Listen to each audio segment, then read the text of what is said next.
దేవునికి స్తోత్రం. మీ అందరికీ వందనాలు. ఈరోజు దేవుని వాక్యం, యెహోవా జీవము గలవాడు, నా ఆశ్రయదుర్గమైనవాడు, స్తోత్రార్హుడు, నా రక్షణకర్తమైన దేవుడు బహుగా స్తుతినందునుగాక అనుంది. ఇందులో మనకు 3 సత్యాలు కనపడతాయి. మొదటిది జీవం గలవాడు. జీవం గలవాడు అంటే సజీవుడైన దేవుడు, ఉన్నవాడు, అనువాడైన దేవుడు. ఆయన మన ప్రార్థనలు విని, మన కష్టాల్ని తెలుసుకొని సరైన సమయంలో సహాయం చేస్తారు. ఆయన ప్రేమ, కృప ఎప్పటికీ మన మీద ఉంటుంది. రెండవది ఆశ్రయదుర్గము అంటే మన శత్రువుల నుంచి కాపాడే రక్షణ స్థలము.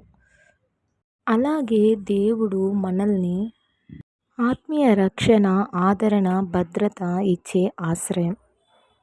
మనకు సమస్యలు వస్తే వెంటనే దేవుణ్ణి ఆశ్రయించే వారంగా ఉండాలి.